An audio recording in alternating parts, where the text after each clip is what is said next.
हर हर महादेव हर। काशी विश्वनाथ भगवान शिव, जिनकी पुनित पावन शिव महापुराण की कथा भगवान शिव की कृपा से त्रिकालदर्शी कैलाशी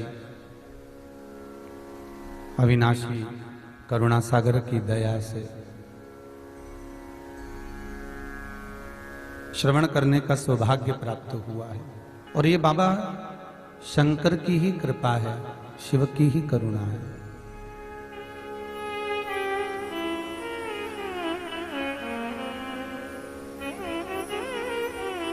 कि जनमानस तक इस पावन कथा को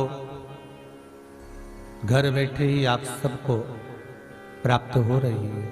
आपने ये पावन कथा जो कराई है, ये पूरे विश्व में देश और विदेश में बैठे हुए सारे भगत, शंकर के उपासक, शिव के भक्त जितने भी हैं, वो इस पावन कथा का रसतत्व ग्रहण कर रहे हैं।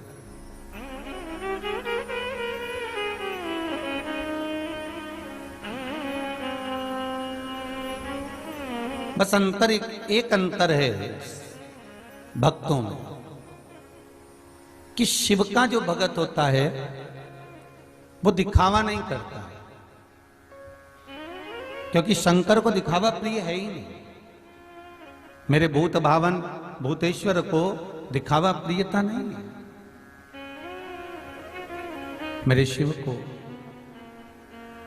आप जिस भक्ति में रमे हुए हो, आप जिस भक्ति को धारण करे हुए हो, आप जिस भक्ति को कर रहे हो, बस उस भक्ति को आपको धारण करना है। आप राम भज रहे हैं, आप राम भजो। आप कृष्ण भज रहे हैं, आप कृष्ण भजो। आप जगदम्बा का भजन कर रहे हो, आप जगदम्बा का भजन करो।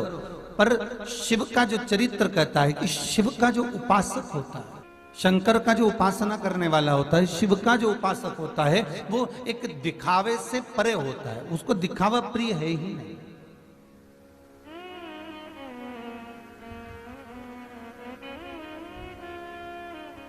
लक्ष्मी जी ने एक सोने का महल, जो स्वर्ग है, बैकुंठ है, कितना सुंदर बनाया है। मां लक्ष्मी ने भगवान नारायण से कहकर, बैकुंठ तो वैसे भी सुंदर है।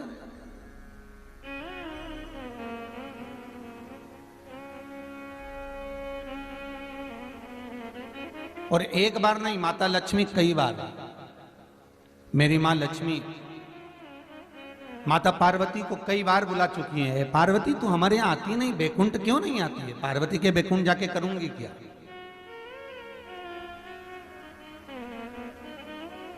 जो शिव का भगत होता है, शिव का जो उपासक होता है, उसको बैकुंठ से मतलब भी नहीं होता। और आपसे भी निवेदन है, फिर वही बात आ गई कल वाली, पितृलोक, सूर्यलोक, उसके बाद बैकुंठ लोक। और बैकुंठ लोक में भी पहुंचने वालों की संख्या बहुत शून्य के बराबर, बहुत कम।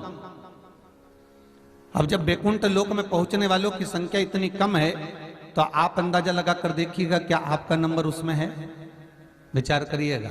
तो जब ये लोग पहुंच ही नहीं सकते बैकुंठ तक, तो एक प्रयास करना कि हमें बैकुंठ कहा करऊ में बैकुंठ के जाए। सूरदास जी लिखते हैं अपने पदों में कि मुझे बैकुंठ नहीं जाना।